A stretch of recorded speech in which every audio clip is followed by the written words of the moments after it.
Hello, beautiful people. Welcome to 321. No kidding. Bobby the Awesome here. And today I am on day 16 of the Fearless 30 Challenge. And our prompt today is about sharing our old beliefs and what's the difference between what I used to believe then and what I believe now. And of course, my transition point would be my recovery. So, for me, I think one of the biggest beliefs, because I've changed a lot of beliefs the last few years for sure, but the biggest one surrounds, and this is no surprise, I've told you guys this before, um, is being that I'm worth it. Just like I tell you that you're worth it.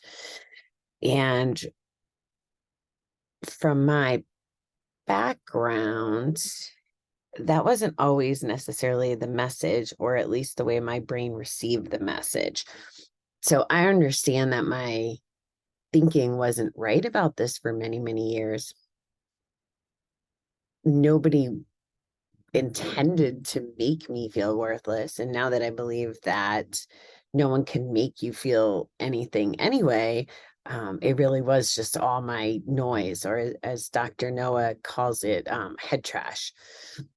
I had things happen that were signposts to me that made me think that I wasn't worth it. Like the biological father never paying attention to us, or like basically traded us in for another family. But it wasn't until after he died and I did a little bit more on my journey, I realized, well, he was addicted too, and he was effed up, and he had no idea he was hurting us. It wasn't like he woke up one morning and said, okay, I want to make my daughter feel not worth it, because I'm not going to be like one of those dads that hangs out with their kids or takes good care of their kids or pays the gazillions of dollars in child support for their kids. Um, all of that had nothing to do with me personally, but I didn't know that.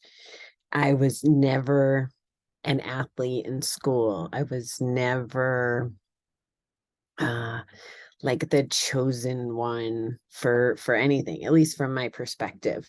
We we came from more of a place of like survival.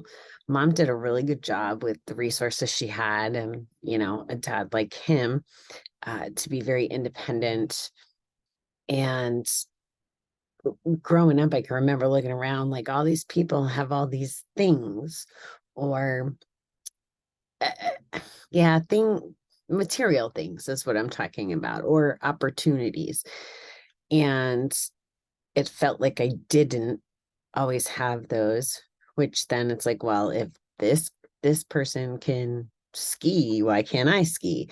Like it's just, again, all noise the way that it played out. It had nothing to do with uh,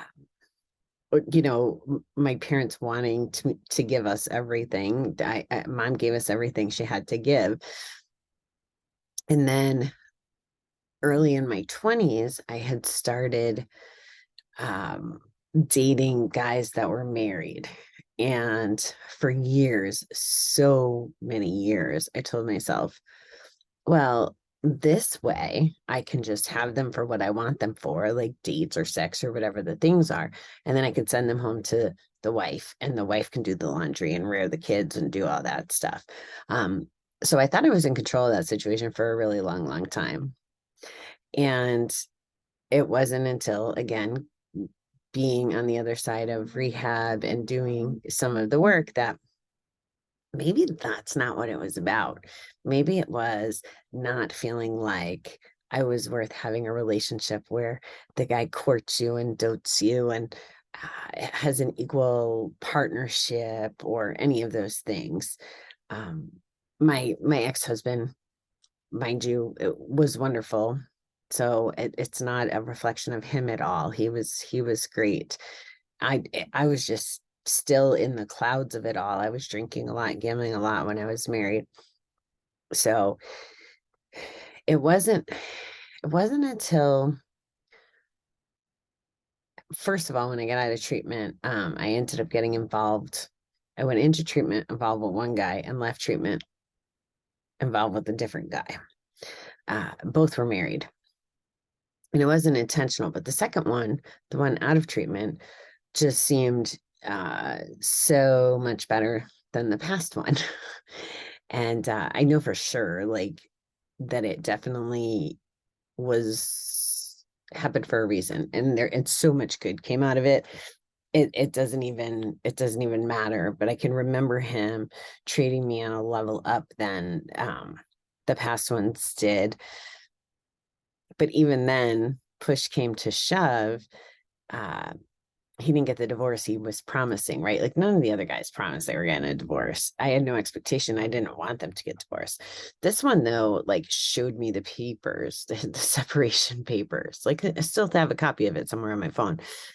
Um, so to be told, yeah, I'm getting a divorce. Yeah, I'm going to spend the rest of my life with you. Yeah, we're in complete alignment. Um, and then to not make that choice, even in recovery, it could feel like not worth it, or not the chosen one, or whatever. And it really has nothing to do with me. It has to do with him. And I had to learn that. Um, he's worth having the greatest things in the world for him too. Just maybe it didn't make the most sense for us to be together. So I'm grateful for that experience, and so many gifts that it gave, and he kind of like leveled me up. Uh, and I've made a choice to not go back to getting involved with married men, because I am worth more than being like a spare or part-time or whatever. And that's probably the best example I can give you about the transition. Um, I probably didn't try for certain jobs, or I was intimidated by other people if I thought that I wasn't worth it in a situation. I remember the first time I went to a grant conference, and that was while I was in recovery. And it's a whole bunch of, very wealthy people. It's a big deal. He's a big deal. The celebrities that he had in the room were a big deal. And I remember thinking, I'm freaking nervous. Like, I got to go be around these people. And that came from the old processing of feeling like, am I worth it? Like, am I like, do I belong in this room? And the truth of the matter was, I did, and I do. And there's nothing different between me and any of those people. We might be in different places of our journey, but it doesn't mean that I'm any less or more worth it than they are. And with the vision of 321, I want everyone, everyone to know that they're worth it. I don't, we were watching a movie last night with Sandra Bullock and Vincent D'Onofrio. So Vincent D'Onofrio used to be on my future husband list till he disappeared from Law and Order, but loved him. Totally my kind of guy, salt and pepper and tall, and kind of quirky. Anyway, in this movie, the premise that I was just about to share with you totally escaped me. Being worth it. I totally lost my train of thought because I told you about him being my future husband. Oh, so there's a scene where there's a halfway house. Like, a lady gets out of jail and moves into this community living place. And within, the first couple minutes, there's 4 women in there. They have to share a shower. It's timed.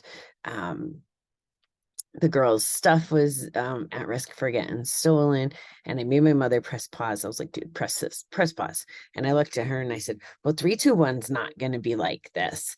Everybody's going to have their own bedroom and bathroom, maybe get a share, but I don't see why it couldn't have its own bathroom, like a hotel room, ample food, and all the resources that they need. It shouldn't be about whether or not they're worth it. Of course they're worth it. Anybody, like, it's a human life. Everybody is worth it.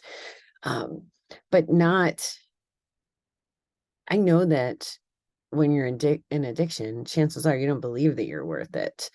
And it's that reprogramming and undoing that damage that has to be part of that. That's why it's so important to me that they have separate rooms. it is part of the vision. I will tell you that last night I was like, does it make sense to have two people in a room though? Like so that they have camaraderie, but I don't know. We'll cross that bridge when we get to, because that's not a worth issue. That's just a recovery, like how I want to proceed with that. Anyway, I also, I don't know if it was from a book or something not too long ago. It was talking about, you know, giving, oh, like the rich getting richer and the poor getting poorer. And why do the people who aren't like, say, on welfare all offended about, why do they get so upset? Like, why are you giving to that person? Like it's a sign of laziness or whatever. And quite frankly, every person is individual. And to make those blanket statements aren't healthy anyway.